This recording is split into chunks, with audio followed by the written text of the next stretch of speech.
Three observations in Ohio's 59-54 loss to U of L. This is Matt Archibald. I'm Blake Brodie.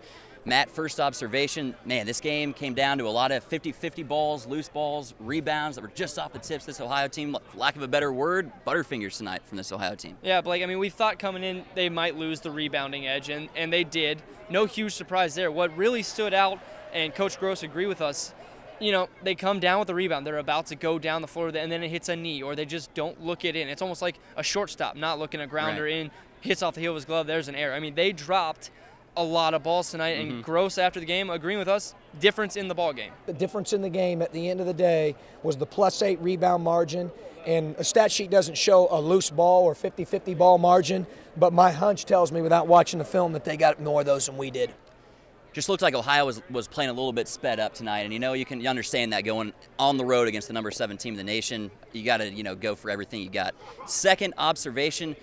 Once again, though, Ohio did have 3 different scores in double figures. Stevie Taylor stepped up. TJ Hall stepped up. It's looking like this is a team that on any given night, it could be a different star any given game. Yeah, we don't know who the hero, for a lack of a better term, is going to be on any given night. You bring a true freshman into this packed house, and Stevie Taylor drops 10. I mean, ice-cold daggers on his first 2 3-pointers. And then TJ Hall with 2 huge threes. Keeley, again, looking great. Yeah. I mean, fought hard in the paint, hustled after plays, was really defensive of some of his players. That's a good sign, because last year he didn't have that kind of energy. Right.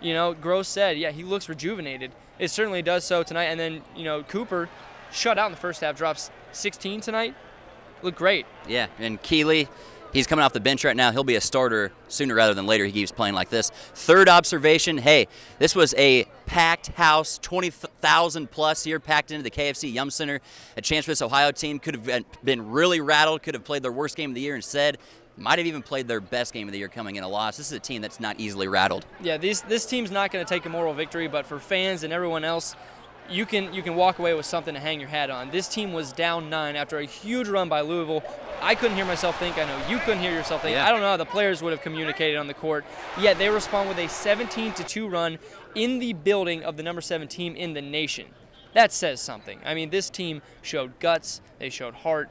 A little lack of execution down the stretch. But this is going to be a tough out. I mean, you come in and play a game like this in front of 20,000. What else stacks up with that in the MAC? Nothing. And then, we talked about DJ Cooper. He was shut out early. That guy was a lion tonight. Comes out, drops 16 in the second half. He knew he could do it, and so did his coach. I always want him to try to be aggressive. We'd have liked for him to shoot a little bit better percentage tonight, but, I thought he needed to step up and make some plays offensively. He did that late. He was one of the big reasons why we were able to get the lead late, and then, we just weren't quite able to close it. No moral victories for a Coach Gross-led team, but the way Ohio battled tonight against this U of L team, this Cardinals team ranked 7th in the nation, still a lot of positive momentum they can take from this. And, hey, they're not going to see an environment like this again in the MAC for the rest of the season, for that matter. So this is a team that can take a lot from this performance. This has been 3 observations from Ohio's 59-54 loss. For Matt Archibald, I'm Blake Brodie. See you next time.